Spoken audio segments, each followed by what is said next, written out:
आज हम लोग क्लास 10 का चैप्टर 2 करने वाले हैं। फेबल। फेबल लिखा गया है रैल्फ वाल्डो इमर्सन जी के द्वारा। फेबल का मतलब होता है कन्वर्सेशन। एक निर्जीव वस्तु और एक सजीव वस्तु, एक निर्जीव और एक सजीव वस्तु जब आपस में किसी बात को लेकर विवाद करते हैं, झगड़ते हैं या वार्तालाप करते हैं, उसे हम लोग फेबल कहते हैं। ये कविता यानी पोएम लिखने का ही एक तरीका है फेबल। चलिए तो फेबल का हम लोग अध्ययन करते हैं। पहले उसका जो लेखक है, जो पोएट है यानी कवि जो हैं, उनके बारे में थोड़ी बातें जान लेते हैं। The author and the text, जो ब्लू पेन से लिखा हुआ है उसका अध्ययन हम लोग कर रहे हैं। Ralph Waldo immersion 1882 it means इनका जन्म 1803 ईस्वी में हुआ था और 1882 ईस्वी में इनका देहांत।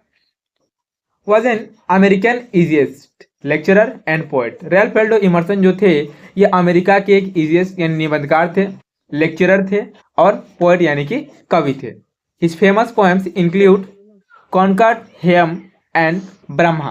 उनकी जो प्रसिद्ध कविताएं थी वह कॉन्कॉर्ड, ह्यूम एंड ब्रह्मा जो है यानी कि काव्य संकलन जिसे हम लोग हिंदी में कहते हैं, उसमें उन्होंने संकलित किया था। The poem describes a conversation between the squirrel and the mountain. ये जो पोएम है, ये पोएम में हम लोग स्क्वायरल, एक गिलहरी और माउंटेन के बीच के वार्तालाप के बारे में हम लोग जानेंगे। The squirrel points out that in this world every being, living और नॉन लिविंग, बिग और small, have their individual reasons for existence.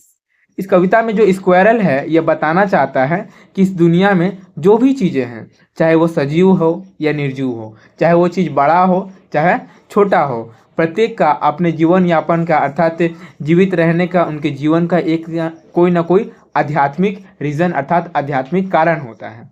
तो वही हम लोग इस कविता के माध्यम से और पर्वत और स्क्वायरल मीन्स गिलहरी के बीच वार्तालाप और विवाद के माध्यम से हम लोग जानने का प्रयास करेंगे। Read the following poem. चलिए पोएम का लाइन बाय लाइन हम लोग अध्ययन करते हैं। The mountain and the squirrel had a quarrel. Mountain यानी पहाड़ या पर्वत, स्क्वायरल यानी कि गिलहरी। The mountain and the squirrel had a quarrel. एक दिन क्या हुआ, माउंटेन और स्क्वायरल के बीच एक क्वेरल यानी कि एक विवाद, एक झगड़ा छिड़ जाता है। झगड़ा किस बात को लेकर उत्पन्न होता है? And the former called the latter little prig, Bun replied. The former, former means, former मतलब होता है पहले। पहले किसके बारे में कहा गया है? माउंटेन के बारे में। The mountain is the former, जहाँ फॉर्मर वर्ड दिया हुआ है इसका मतलब हुआ कि माउंटेन।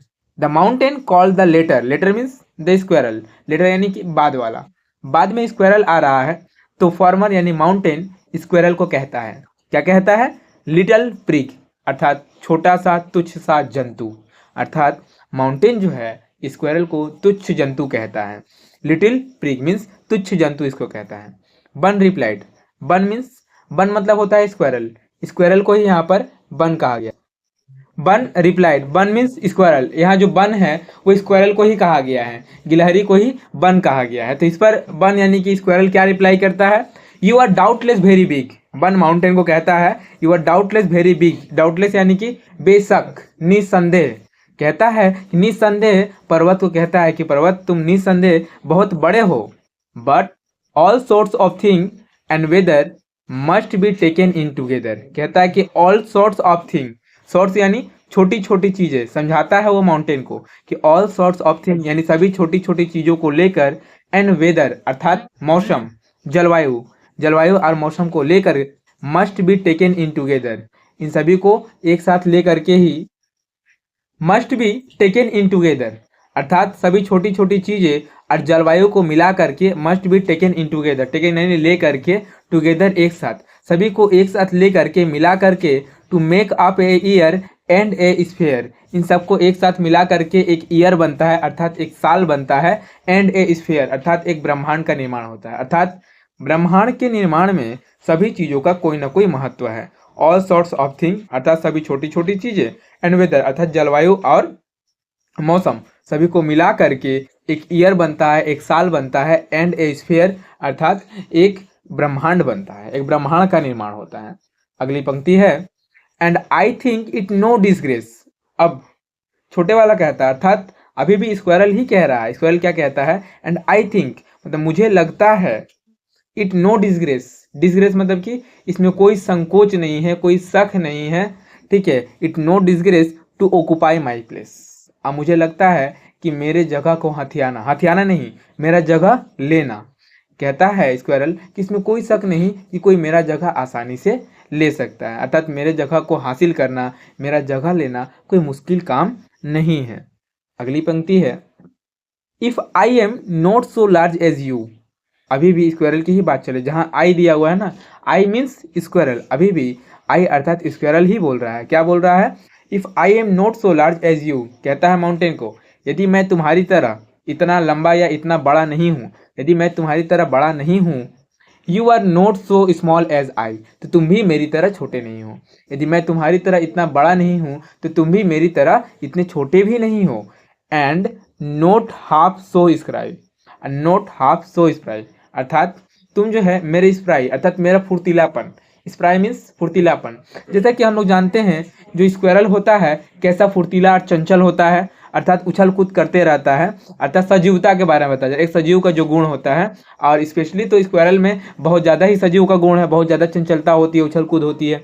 वही कहता है कि यदि मैं तुम्हारी तरह नहीं हूँ तो तुम भी तो मेरी तरह नहीं हो, यदि मैं तुम्हारी तरह बड़ा नहीं हूँ तो तुम मेरी तरह छोटे नहीं हो। पहली बात तो ये, तुम मेरी तरह छोटे नहीं हो सकते। दूसरी बात, तुम स्थिर रहते हो, तुम केवल स्थिर रहते, तुम तो हिल डुल भी नहीं सकते।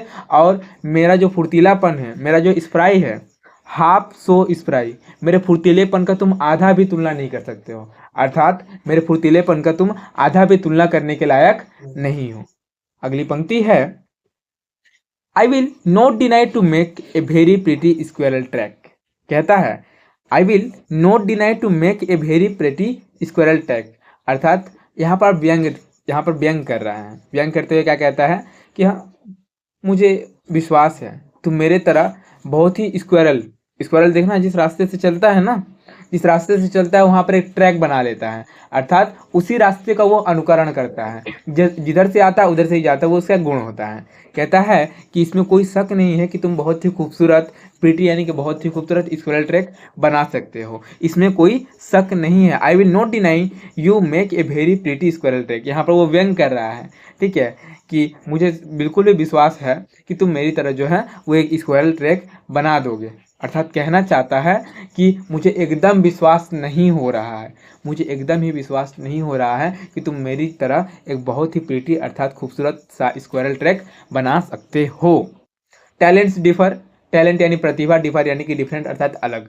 कहना चाहता है कि पृथ्वी पर सभी अलग अलग तरह के जीव जंतु हैं, अलग अलग तरह के लोग हैं, अलग अलग तरह की वस्तुएं हैं, और सबका टैलेंट अर्थात सबकी प्रतिभा, सबकी उपयोगिता अलग अलग होती है। As all is well and wisely put, सभी चीज़ें अच्छी है, अपनी जगह पर सही है, and wisely put, all is well अर्थात सभी अपनी जगह पर सही है, सबकी प्रतिभा अलग अलग है और सभी अपनी जगह पर सही है। And wisely put, but wisely put means in सब चीज़ों को वाइजली अर्थात समझदारी से समझना चाहिए।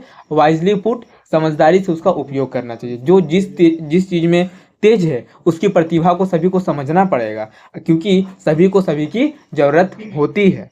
If I can not carry forest on my back, यदि मैं तुम्हारी तरह फॉरेस्ट यानी जंगल को अपने बैक अर्थात अपने पीठ पे, कैरी मतलब ढोना, यदि मैं तुम्हारी तरह फॉरेस्ट अर्थात जंगलों को अपने पीठ पे नहीं ढो सकता हूँ।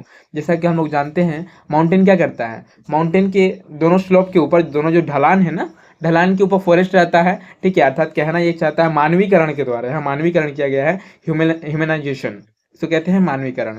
कहा गया है कि जैसे कि पर्वत अपने दोनों स्लोप पे, दोनों ढलान पे जंगलों को ढोता है, वही कहा जा रहा है यदि मैं तुम्हारी तरह अपने पीठ पे जंगलों को नहीं ढो सकता, नाइदर यू कैन क्रेक ए नट, तो तुम भी मेरी तरह एक नट यानी अखरोट को दांत से काट नहीं सकते। जैसा कि हम लोग जानते हैं स्क्वायरल क्या करता है, अखरोट को दांत से आसानी से काट देता है, लेकिन माउंटेन तो निर्जीव चीज़ है, माउंटेन भला स्क्वायरल को कैसे काट सकते, माउंटेन भला, स्क्वायरल बोलती है नट अखरोट को भला कैसे काट सकता है। वही कह रहा है यदि मैं फॉरेस्ट को अपने बैक अर्थात अपने पीठ पे तुम्हारी तरह नहीं ढो सकता हूँ, तुम्हारी तरह नहीं उठा सकता हूँ, तो तुम भी एक अखरोट को नहीं काट सकते हो। एक बार फिर से हम इस कविता को रिवाइज करते हैं लाइन बाय लाइन, लेकिन इस बार थोड़ा फास्ट क्योंकि ये रिवीजन है।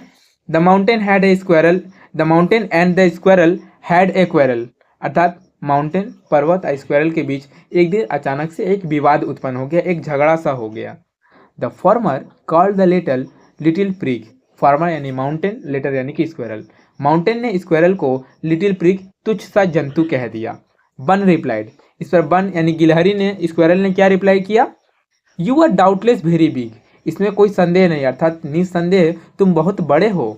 But all sorts of thing and weather must be taken in together, कहता है कि सभी छोटी छोटी चीज़ें और वेदर मौसम जलवायु को मिला करके to make up a year and a sphere, एक ईयर एक साल बनता है और एक स्फीयर यानी कि एक ब्रह्मांड का निर्माण होता है। And I think it no disgrace to occupy my place, और मुझे ऐसा लगता है इसमें कोई विवाद नहीं है, इसमें कोई संकोच नहीं है कि कोई मेरे जगह को ऑक्यूपाई कर सके अर्थात कोई मेरा जगह ले सके।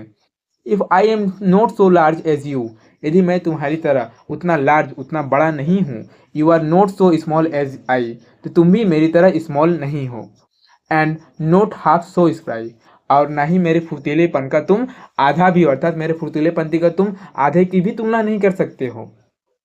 आई will not deny to make a very squirrel track, मुझे एकदम विश्वास नहीं होता है कि तुम मेरी तरह अर्थात मुझे यकीन ही नहीं है कि तुम मेरी तरह एक बहुत ही खूबसूरत सा स्क्वायरल ट्रैक बना भी सकते हो। Talent differ all is well and widely put, कहता है कि टैलेंट डिफर अर्थात सभी की प्रतिभा अलग अलग होती है, ऑल इज वेल सब अपनी जगह पर सही है, एंड वाइडली पुट बस बट सभी को अपनी टैलेंट अपनी प्रतिभा का सही तरीके से बुद्धिमानी से इस्तेमाल करना चाहिए। If I can not forest I can not carry forest on my back, यदि मैं अपने पीठ के ऊपर फॉरेस्ट जंगलों को नहीं ढो सकता, नाइदर यू कैन क्रेक ए नट, तो तुम भी एक नट अर्थात एक अखरोट को नहीं काट सकते हो, एक अखरोट को नहीं तोड़